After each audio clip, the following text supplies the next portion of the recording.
नमस्कार विद्यार्थियों। पिछले वीडियो में मैंने सूर्यकांत त्रिपाठी निराला द्वारा रचित वे आंखें काव्य के आप कुछ भाग पढ़ाया था। उसके आगे इस वीडियो में पढ़ेंगे।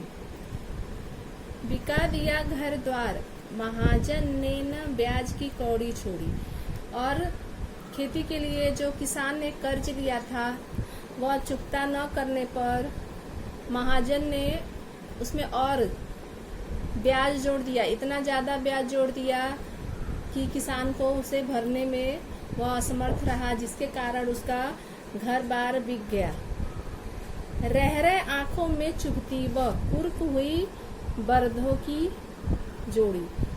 और घर द्वार के साथ साथ उसके पास 2 बैल थे। दोनों बैल भी नीलाम हो गए महाजन के पैसे देने के लिए, जो उसके आंखों में रह के चुभा करती है। उजरी उसके सिवा किसे कब पास दुहाने आने देती। किसान के पास उजरी नाम की एक गाय थी जो दूध देती थी और वह किसान से ही दुहाती थी। उसके अलावा और किसी से दुहाती नहीं थी। वह भी बिक गई। आंखों में नाचा करती उजड़ गई जो सुख की खेती।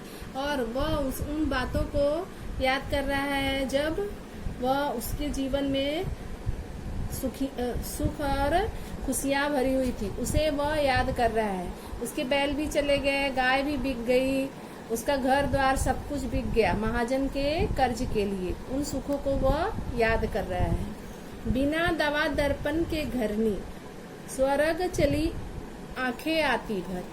और पैसे न होने के कारण उसकी पत्नी बीमार हुई और उसका इलाज न करने पर उसकी मृत्यु हो गई, जिसे याद करके उसकी आंखें भर आती है। देख रेख के बिना दूध मुही, बिटिया 2 दिन बाद गई, मर गई।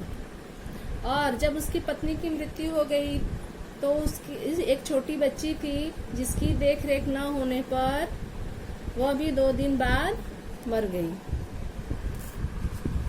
घर में विधवा रही पतोहू, लक्ष्मी थी यद्यपि पति घाती।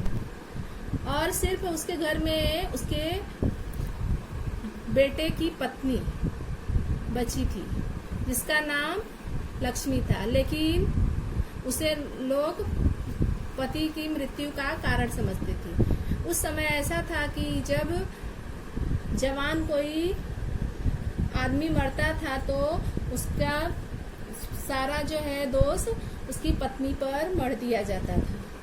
पकड़ मंगाया कोतवाल ने, डूब कुएं से मरी एक दिन।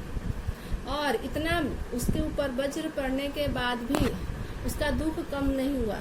कोतवाल ने उसे एक दिन पूछताछ के लिए थाने में बुलवाया और उसकी इज्जत लूट ली, जिसके कारण वह शर्म के मारे कुएं में कूदकर उसने भी अपनी जान दे दी। खैर पैर की जूती जोरू, न सही एक दूसरी आती। और वहाँ पर कवि ने किसान की दुर्दशा, उसके जो है दुख का वर्णन करते हुए उस समय जो नारियों का स्थान था समाज में, उसका भी यहाँ पर इन्होंने वर्णन किया है। उस समय नारियों को पैर की जूती समझा जाता था। तो यहाँ पर कह रहे हैं कि पैर की जूती, अगर वो किसान को अपने बेटे की ज्यादा मृत्यु का शोक था, पत्नी को कह रहा है कि पत्नी पैर की जूती अगर एक नहीं फट गई या फिर नाप में नहीं बराबर आया तो दूसरी ले ली जाती थी।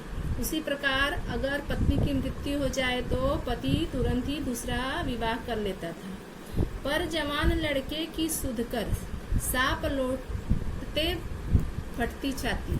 पत्नी का उतना दुख नहीं था, उसको उसके जवान बेटे की मृत्यु का ज्यादा दुख था।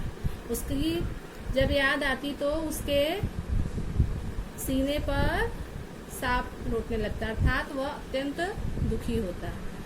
पिछले सुख की स्मृति आंखों में क्षण भर एक चमक फैलाती।